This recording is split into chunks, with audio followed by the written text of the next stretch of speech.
Shalom peuple de Dieu, vous nous suivez de partout. Je suis le berger Neftali Kaslogos. Nous sommes en pleine émission. Je ne suis pas seul, je suis accompagné du révérend pasteur Benison Nembwe. Vous nous suivez sur notre chaîne YouTube Elohim Ministry TV. Et comme je ne suis pas seul, nous allons passer la parole à notre intervenant de cet après-midi pour qu'il puisse se présenter au-devant de vous. Soyez bénis encore abondamment de partout où vous nous suivez. C'est votre serviteur. J'ai déjà été présenté. Je suis un apôtre. Alors, ce n'est pas apôtre de titre, mais je suis apôtre de ministère. Alors, nous rendons grâce à l'Éternel Dieu pour nous avoir donné cette opportunité où nous sommes en train de partager le plateau avec mon bien-aimé, le berger Neftali. Alors, avec lui, je pense qu'il y a quelque chose que nous voudrions vouloir communiquer en cet après-midi. Bien avant toute chose, si vous permettez que je commence par la prière. Elohim, le Seigneur de gloire et des esprits, béni soit le moment que nous sommes en train de partager en ce moment. Béni soient les oreilles qui s'ouvriront pour nous écouter en ces laps de temps éternels de gloire. Et en ton nom, nous disons que le Saint-Esprit soit au rendez-vous et qu'il travaille au-delà de tout ce que nous voyons au nom de Jésus-Christ. Amen. Amen. Voilà, le thème sur lequel nous allons parler cet après-midi pendant ces 10 bonnes minutes, nous allons les retrouver sur... dans l'évangile selon Luc, chapitre 24, le verset 25 à 29. Si on peut nous faire cette lecture-là, cher berger. Nous lisons la parole de Dieu. Mais... il est écrit, alors Jésus leur dit, ô homme sans intelligence, et dans le cœur ayant à croire tout ce qu'ont dit les prophètes, ne fallait-il pas que le Christ souffrit ces choses et qu'il entrât dans sa gloire? Et commençant par Moïse et par tous les prophètes, il leur expliqua dans toutes les Écritures ce qui le concernait. Lorsqu'ils furent près du village où ils allaient, parut vouloir aller plus loin. Voilà, il parut vouloir aller plus loin. C'est là que nous allons devoir parler. Je ne sais pas si je peux déjà continuer. Non, il y a une question. Oui. La question de savoir, apôtre, pourquoi ce thème que vous avez choisi en ce jour pour nous parler, il parut vouloir aller plus loin. Dites-nous plus. Merci beaucoup, berger, pour la question. C'est vraiment une question très importante. Je pense que c'est ça même le début du commencement. Pour pouvoir commencer quelque chose, il faut aller au début. C'est la raison pour laquelle vous voyez que lorsque Dieu est en train de démontrer sa puissance devant les prophètes Moïse, Dieu dit ne touche pas à la tête, mais touche à la queue. Donc c'est le commencement. Nous sommes en train de parler sur ces sujets tout simplement parce que d'abord, premièrement, la Bible en parle. Deuxièmement, nous sommes en train de parler sur ce sujet pour montrer l'intention qu'avait Jésus-Christ par rapport à ses disciples. Donc, Jésus étant un Dieu, il était dans le corps, il a vécu avec les disciples, il a mangé avec eux. Les disciples pouvaient les toucher, mais ils ne savaient pas qu'ils étaient en train de toucher la gloire de Dieu. Alors, comme ils lisaient les Écritures et qu'ils ne comprenaient pas ce que disaient les prophètes, c'est la raison pour laquelle Jésus commençait maintenant à les montrer. Berger, Tunanganine, j'aimerais que nous soyons un peu bilingues dans cette émission. Pas de problème. J'aimerais que nous soyons bilingues. Alors, Tunanganine, Jésus pendant que vous ne comprenez pas les Écritures.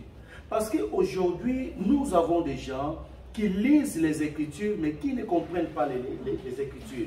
Alors que l'Écriture, lorsqu'elle n'est pas bien maîtrisée, c'est du poison. C'est du poison. Ah bon? Donc l'écriture, c'est du poison lorsqu'elle n'est pas bien maîtrisée. Parce que ce qui est très important, ce n'est pas les écritures, mais ce qui est très important, c'est la révélation. Les rèmes qu'on trouve après les écritures. L'esprit de l'écriture. Voilà. Parce que beaucoup restent dans les écritures, mais ils ne savent pas en réalité quelle est la pensée. Pour chaque écriture, il y a une pensée de Dieu qui est cachée. Alors, Jésus voulait assez que les disciples comprennent qui, au fait, ils sont en train de servir. Et lorsque la Bible a parlé, les prophètes ont parlé, de qui est-ce que les prophètes étaient en train de parler? C'est ça l'intention de Jésus de pouvoir aller plus loin. Qu'est-ce que cela veut dire? Jésus voulait aller avec les disciples d'une dimension à une autre dimension. Yes. Parce que quand on dit vouloir aller plus loin, c'est-à-dire c'est déplacer, faire une migration, donc migrer d'un coin vers un autre. Alors Jésus a trouvé que la dimension qu'avaient les disciples était vraiment une dimension encore réduite, une dimension encore très bas, très basse si je peux le dire ainsi. Alors Jésus voulait les booster, il voulait les amener dans la dimension de comprendre la personne de Jésus et sa divinité. Yes. Parce que vous ne pouvez pas servir un maître que vous ne maîtrisez pas, vous ne comprenez pas très bien comment il opère et comment il est en train de fonctionner. Donc là, c'est pour répondre un peu à votre question. Deuxièmement, pourquoi nous sommes en train de parler sur ce thème? Parce que vous allez voir que là, dans le thème, il y a deux choses que je pourrais, n'est-ce pas, épingler. D'abord, nous avons le verbe vouloir. Hein? Il y a aussi le verbe aller loin. Okay? Ce sont des choses. Il y a la volonté, il y a aussi aller loin. Donc, celui qui veut aller loin, il doit d'abord commencer par avoir une volonté. Si vous n'avez pas une volonté de faire quelque chose, alors ne croyez pas que les gens qui viendront tout autour de vous vont vous aider. Donc, l'initiateur de la chose, c'est d'abord vous-même. Et il y a des gens également qui pensent que aller très loin, c'est facile. Okay. Alors que aller loin, ce n'est pas facile. Donc, nous pouvons dire que de la volonté, à l'intérieur de la volonté, découle l'action. Voilà. Okay. C'est tout à fait ça. Donc, vous avez d'abord la volonté et de la volonté, maintenant viendra l'action. Je vais donner l'exemple de quelqu'un qui ne veut pas, par exemple, prier. Vous n'avez pas la volonté de prier. Même si on prêchait dans l'église du matin au soir, prier pour vous, ça sera seulement des bruits. Et surtout par malheur, si vous ne connaissez pas celui que vous priez. Et c'est là que le bas blesse. Et apôtre, nous voudrions savoir que devons-nous retenir par rapport à ce thème?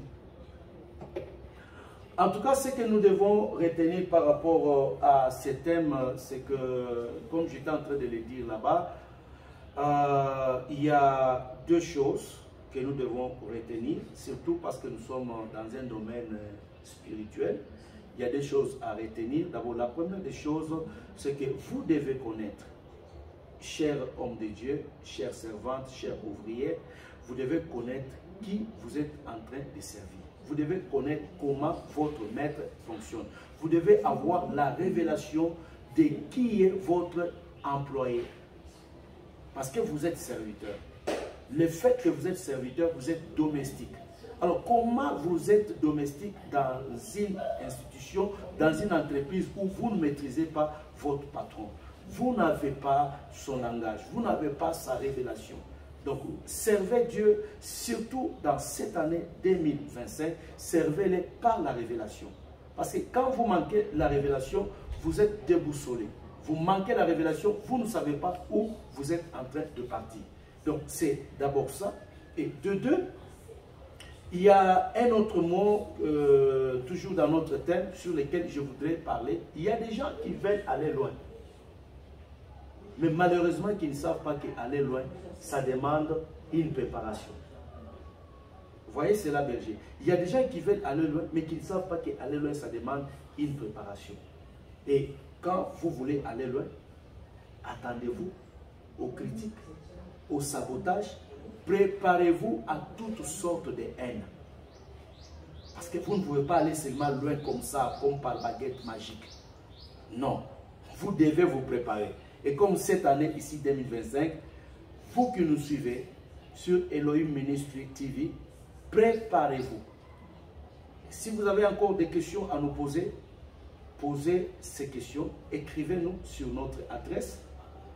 Le numéro qui paraît là-bas dans votre écran, c'est le numéro WhatsApp, c'est le numéro aussi que vous pouvez trouver dans tous les réseaux sociaux. Écrivez-nous et nous allons vous aider avec la capacité que le Saint-Esprit nous a donnée. Merci beaucoup, apôtre, pour ces mots par rapport au crépuscule des minutes qui nous a été donné. Vous avez bien explicité vraiment la chose. Donc, s'il y a une chose à retenir, c'est deux choses que l'apôtre a parlé, c'est de connaître la personne que nous servons, ainsi que la préparation. Voilà. C'est pour cela, cher peuple de Dieu, je vous prie en cette année 2025 de pouvoir connaître le Seigneur, ainsi que de se préparer pour aller plus loin avec ce Seigneur qui est notre Dieu, notre Seigneur Jésus-Christ. Donc, je vous prie de vous abonner, tapoter, aimer sur notre chaîne. Nous allons continuer pour la suite des programmes sur Elohim Ministry TV. Votre chaîne est là. Vous allez encore avoir beaucoup de contenu dans les jours suivants. Que l'Éternel nous bénisse abondamment. Merci beaucoup. Que Dieu vous bénisse. Et je prie que Dieu vous affecte, que Dieu vous ouvre vraiment l'intelligence.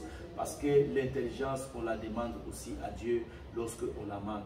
Que Dieu vous bénisse au nom de Jésus-Christ. Nous vous retrouvons très prochainement. Merci.